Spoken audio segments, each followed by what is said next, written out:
ఇంక్లాబ్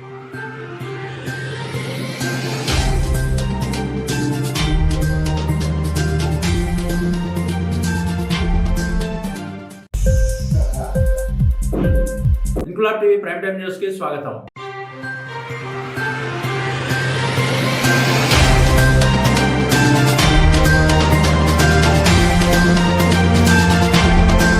ఆశా వర్కర్లు మళ్లీ రోడ్డెక్కారు. 36 గంటల పాటు ధర్నాకు దిగారు. విజయనగరం జిల్లా వ్యాప్తంగా ఉన్న దాదాపు 600 మంది ఆశా వర్కర్లు వేతనాల కోసమో జీతభత్యాల కోసమో కాదు, జగన్ ప్రభుత్వ హయాంలో జరుగుతున్న వెట్టి చాకిరీ నిర్మూలన కోసం రాష్ట్ర వ్యాప్తంగా ఆశా వర్కర్ల అసోసియేషన్ పిలుపు మేరకు ఇల్లు వదిలి భర్త పిల్లలను కూడా పక్కన పెట్టి వెట్టి చాకిరీ చేస్తున్నా పట్టించుకొని జగన్ ప్రభుత్వ విధానాలను ఉతికి ఆరేయడానికి విజయనగరం కలెక్టరేట్ సమీపంలో గంజిపేట వద్ద రోడ్డు నిర్బంధించి దాదాపు రోజున్నర సేపు తిండి తిప్పలు మాని తమ నిరసనను తెలియజేస్తున్నారు. ఈ సందర్భంగా ఆశా వర్కర్స్ యూనియన్ నేత సంజయరాణి మీడియాతో మాట్లాడుతూ పని భారం పెరిగిందని పనిపై ఒత్తిడి పెరిగిందని వేతనాలు ఇస్తాంగా పని చేయడానికి ఏమొచ్చిందని అడుగుతున్నారు గాని మా వెతలు బాధలు ఈ ప్రభుత్వానికి అక్కర్లేదని ఆవేదన వ్యక్తం చేశారు. ప్రెగ్నెన్సీ వచ్చినా పని చేయాల్సిందేనని, వేతనాల కోసం పిల్లల కోసం వాళ్ల కడుపు మాడకుండా ఉండడం కోసం ఎన్నో బాధలు వెతలు ఆవేదనలు మరిచి పని చేస్తున్నామని, అయినా ఈ ప్రభుత్వానికి చీమ కుట్టినట్లు కూడా లేదని సంజయరాణి ఆవేదన వ్యక్తం చేశారు. తమకు కనీస వేతనాలు లేవు, రిటైర్మెంట్ బెనిఫిట్ లేదు, ఇంట్లో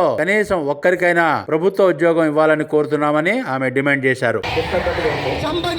క్షమాపణ చెప్పాలి, అంగన్వాడీల సమస్యలు వెంటనే పరిష్కారం చేయాలి, అంగన్వాడీల సమస్యలు వెంటనే పరిష్కారం చేయాలి, పరిష్కారం చేసి సమ్మె విరమణ చేయాలి, అనుచిత వ్యాఖ్యలను ఖండించండి, క్షమాపణ చెప్పాలి, ఎమ్మెల్యే క్షమాపణ చెప్పాలి. వార్తల anganwadi workers and helpers union ఐక్యత, వార్తల anganwadi workers and helpers union ఐక్యత. ఎమ్మెల్యే వెంటనే క్షమాపణ చెప్పాలి, ఎమ్మెల్యే వెంటనే క్షమాపణ చెప్పాలి, ఎమ్మెల్యే వెంటనే క్షమాపణ చెప్పాలి. సంబంగి రోజుకు చేరింది. 3 రోజులుగా సమ్మె చేస్తుంటే 2 నెలలుగా ఈ రాష్ట్ర ప్రభుత్వానికి పదే వినతి పత్రాలు ఇస్తే ఈ ప్రభుత్వం స్పందించలేదు సరికదా. ఈ రోజు జగన్మోహన్ రెడ్డి గారి ప్రభుత్వం ప్రత్యామ్నాయం చూడండి అని చెప్పి అధికారులను ఆదేశించింది, ఉసుగొల్పింది. జగన్మోహన్ రెడ్డి గారి ప్రభుత్వానికి ఒక్కటే చెప్పదలుచుకున్నాం, హెచ్చరిస్తున్నాం.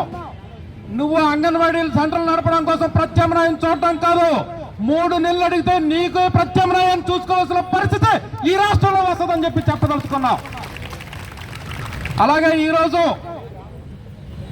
బొబ్బులి స్థానిక ఎమ్మెల్యే చంబేగి చిన్నప్పలనాయుడు గారు కానీ, రాయలసీమలో ఒక ఎమ్మెల్యే కానీ అంగన్వాడీలో ఒళ్ళు కొవ్వెక్కి ఒళ్ళు బలిసి ఈ సమ్మె చేస్తున్నారని చెప్పి అత్యంత దుర్మార్గమైన మాటలు ఆడారు.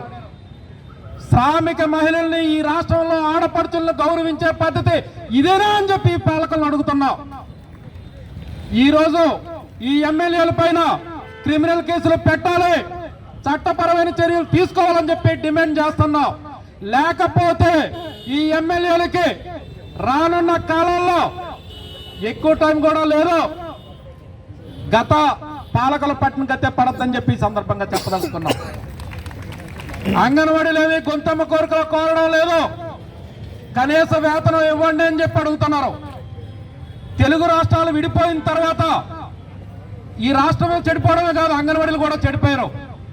పక్కనున్న రాష్ట్రంలో 13,600 జీతం అయితే ఇక్కడ 11,500 జీతం, అంటే 2,000 తక్కువ. గత 5 సంవత్సరాలుగా ఇదే పరిస్థితి. అలాగే పని పద్ధతుల్లో కూడా తెలంగాణలో ఒకలా. మీ తాలూకా పోరాటాన్ని ఇక్కడ కలెక్టర్ ఆఫీస్ దగ్గర చేస్తున్నటువంటి ప్రతి అంగన్వాడీ టీచర్లకి ప్రతి ఒక్కరికి కూడా నా నమస్కారాలు తెలియజేసుకుంటున్నాను. నేను ఇప్పుడు వచ్చేసరికి ఒక దురదృష్టకరమైన వార్త ఏంటంటే, ఇక్కడ స్థానిక బొబ్బిలి ఎమ్మెల్యే సంబంగి చిన్నప్పలనాయుడు గారు పాపం ఆయనకు ఒళ్ళు కొవ్వెక్కి వాగిన మాటలు బహుశా మీ పేరు ఉపయోగించినట్టున్నాడు. మేము ప్రభుత్వాన్ని డిమాండ్ చేస్తూ ఉన్నాము, సుమోటోగా కేసు నమోదు చేయాలని చెప్పి మేము అందరినీ కూడా మేము డిమాండ్ చేస్తూ ఉన్నాము. ఎవరికి నచ్చినట్టు వారు మాట